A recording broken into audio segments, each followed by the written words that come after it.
ನಮಸ್ತೆ ಮಕ್ಕಳ, welcome back to my channel. ಈ ವಿಡಿಯೋದಲ್ಲಿ ನಿಮಗೆ 8ನೇ ತರಗತಿಯ ಕನ್ನಡ ವಚನಾಮೃತ ಪಾರ್ಟ್ 2 ಅಂತ ಸಂದರ್ಭದೊಡನೆ ವಿವರಿಸಿ ಹಾಗೂ ಗ್ರಾಮರ್ ಪಾರ್ಟ್ ನಿಮಗೆ ಸಿಗುತ್ತೆ.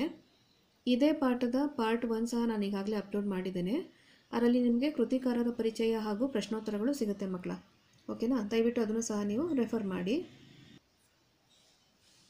ಈ ಸಂದರ್ಭ ಸಹಿತ ಸ್ವಾರಸ್ಯವನ್ನು ವಿವರಿಸಿ. ಮೊದಲನೇ ಪ್ರಶ್ನೆ, ನಿಮ್ಮ ಕಾಲದ ಕಟ್ಟಳೆಯ ಕಲಿತನಕ್ಕೆ ನಾ ಬೆರಗಾದೆ. ಉತ್ತರ ನೋಡಿ.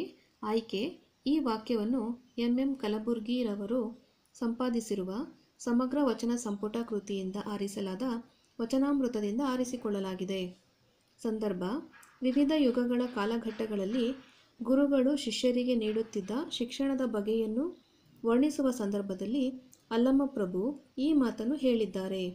ಕೃತಯುಗದಲ್ಲಿ ಗುರುಗಳು ಶಿಷ್ಯರಿಗೆ ಬಡಿದು, ತ್ರೇತಾಯುಗದಲ್ಲಿ ಬೈದು, ದ್ವಾಪರ ಯುಗದಲ್ಲಿ ಗದರಿಸಿ ಬುದ್ಧಿಯನ್ನು ಕಲಿಸಿದರೆ ಆಗ ಅದನ್ನು ಮಹಾಪ್ರಸಾದವೆಂದು ಸ್ವೀಕರಿಸಿದರು. ಆದರೆ ಈ ಕಲಿಯುಗದಲ್ಲಿ ಗುರುವು ಶಿಷ್ಯರಿಗೆ ವಂದಿಸಿ ಬುದ್ಧಿಯನ್ನು ಕಲಿಸಿದರೆ ಮಾತ್ರ ಅದನ್ನು ಶಿಷ್ಯರು ಮಹಾಪ್ರಸಾದವೆಂದು ಸ್ವೀಕರಿಸುತ್ತಾರೆ ಎಂದು ಅಲ್ಲಮಪ್ರಭುಗಳು ಅಭಿಪ್ರಾಯಪಟ್ಟಿದ್ದಾರೆ. ಸ್ವಾರಸ್ಯ ನೋಡಿ.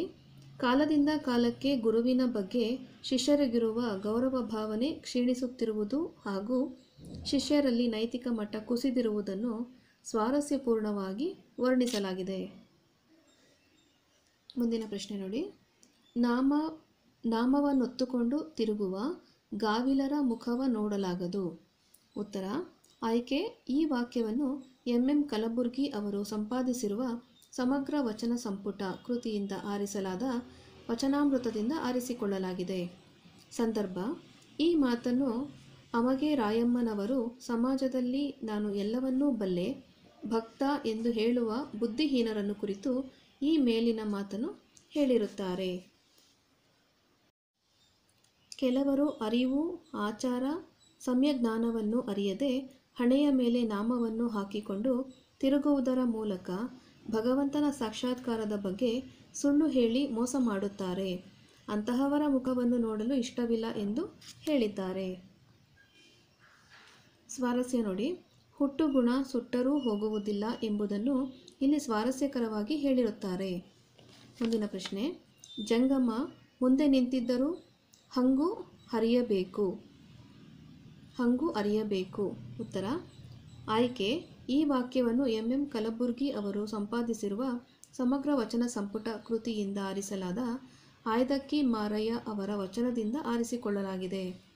ಸಂದರ್ಭ: ಕಾಯಕದ ಮಹತ್ವವನ್ನು ತಿಳಿಸುವ ಸಂದರ್ಭದಲ್ಲಿ ಆಯ್ದಕ್ಕಿ ಮಾರಯ್ಯನವರು ಈ ಮಾತನ್ನು ಹೇಳಿದ್ದಾರೆ. ಕಾಯಕದಲ್ಲಿ ತೊಡಗಿದ್ದಾಗ ಗುರುದರ್ಶನವನ್ನಾದರೂ ಅಥವಾ ಲಿಂಗಪೂಜೆಯನ್ನಾದರೂ ಮರೆಯಬೇಕು.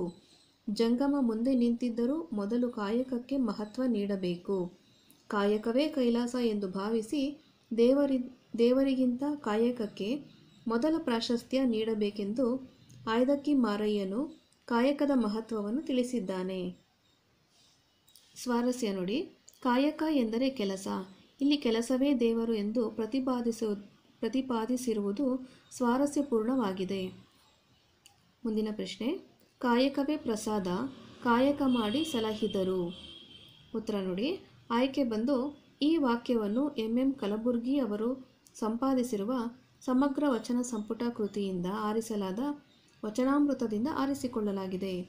ಸಂದರ್ಭ: ಶಿವಶರಣರು ಕಾಯಕಕ್ಕೆ ಮಹತ್ವ ನೀಡಿ ತಮ್ಮ ಜೀವನವನ್ನು ಸಾರ್ಥಕಗೊಳಿಸಿಕೊಂಡರೆಂದು ಹೇಳುವಾಗ ಶಿವಶರಣೆ ಲಿಂಗಮ್ಮ ಈ ಮೇಲಿನ ಮಾತನ್ನು ಹೇಳಿರುತ್ತಾರೆ.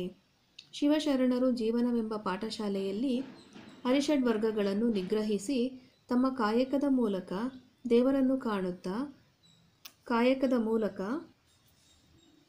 ನಿತ್ಯ ಸುಖಿಗಳಾಗಿ ಕಾಯಕವನ್ನೇ ಪ್ರಸಾದವೆಂದು ತಿಳಿದು ಸುಖವನ್ನು ತೊರೆದು ಜಗತ್ತನ್ನೇ ಗೆದ್ದವರೆಂದರೆ ಶರಣರು ಎಂದು ಶಿವಶರಣೆ ಲಿಂಗಮ್ಮನವರು ಅಭಿಪ್ರಾಯಪಟ್ಟಿದ್ದಾರೆ. ಸ್ವಾರಸ್ಯ ನೋಡಿ. ದೈಹಿಕ ದಂಡನೆ ಮಾಡಿ ಆರೋಗ್ಯ ವೃದ್ಧಿಸಿಕೊಳ್ಳುವುದರ ಬದಲು ಯಾವುದಾದರೊಂದು ಕಾಯಕ ಮಾಡಿದರೆ ಕೆಲಸದ ಜೊತೆಗೆ ಆರೋಗ್ಯವೂ ವೃದ್ಧಿಯಾಗುತ್ತದೆ ಎನ್ನುವುದು ಇಲ್ಲಿ ಸ್ವಾರಸ್ಯಪೂರ್ಣವಾಗಿದೆ. ನೆಕ್ಸ್ಟ್ ಹೆಡ್ಡಿಂಗ್ ನೋಡಿ. ಕೊಟ್ಟಿರುವ 4 ಉತ್ತರಗಳಲ್ಲಿ ಸರಿಯಾದ ಉತ್ತರ ಪದವನ್ನು ಆರಿಸಿ ಬರೆಯಿರಿ. ಮೊದಲನೇದಾಗಿ, ತ್ರೇತಾಯುಗದಲ್ಲಿ ಶ್ರೀ ಗುರುವು ಶಿಷ್ಯನಿಗೆ ಬುದ್ಧಿಯನ್ನು ಹೀಗೆ ಕಲಿಸುತ್ತಿದ್ದರು? ಆಪ್ಷನ್ಸ್ ನೋಡಿ. ಅ. ಬಡಿದು, ಬೈದು, ವಂದಿಸಿ, ಝಂಕಿಸಿ. ಉತ್ತರ ಬೈದು.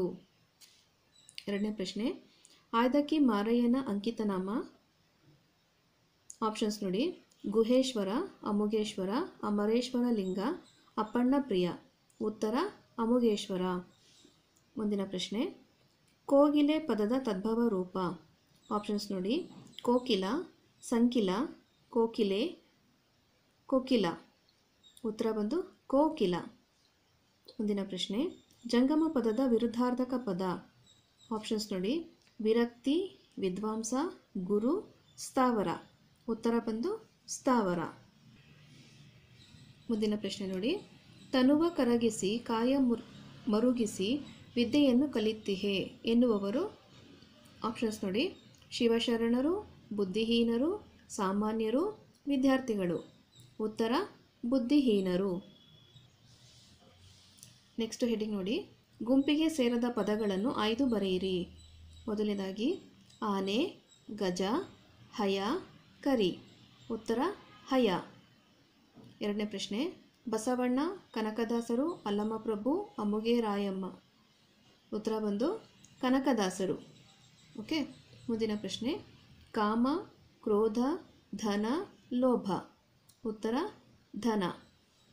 ಮುಂದಿನ ಪ್ರಶ್ನೆ, ದ್ವಾಪರಯುಗ, ಕೃತಯುಗ, ಸುವರ್ಣಯುಗ, ಕಲಿಯುಗ. ಉತ್ತರ ಸುವರ್ಣಯುಗ. ಮುಂದಿನ ಪ್ರಶ್ನೆ, ತನು, ದೇಹ, ಮಾಯ, ಕಾಯ. ಉತ್ತರ ಮಾಯ. ಮಕ್ಕಳ, ಇಲ್ಲಿಗೆ ವಚನಾಮೃತ ಪದ್ಯದ ಎಲ್ಲ ಪ್ರಶ್ನೋತ್ತರಗಳು ಸಂದರ್ಭದೊಡನೆ ವಿವರಿಸಿ ಹಾಗೂ ಗ್ರಾಮರ್ ಪಾರ್ಟು ಸಹ ಕಂಪ್ಲೀಟ್ ಆಗಿದೆ ಮಕ್ಕಳ. ವಚನಾಮೃತ ಪಾರ್ಟ್ 1 ನಿಮಗೆ ಎಲ್ಲ ಪ್ರಶ್ನೋತ್ತರಗಳು ಹಾಗೂ ಕೃತಿಕಾರರ ಪರಿಚಯ ಸಿಗುತ್ತೆ. ವಚನಾಮೃತ ಪಾರ್ಟ್ 2 ನಿಮಗೆ ಸಂದರ್ಭ ಸಹಿತ ವಿವರಿಸಿ ಹಾಗೂ ಗ್ರಾಮರ್ ಪಾರ್ಟು ಸಿಗುತ್ತೆ ಮಕ್ಕಳ. ಎರಡೂ ವಿಡಿಯೋ ನೀವು ವೀಕ್ಷಣೆ ಮಾಡ್ಬೋದು. Thank you for watching. Bye bye.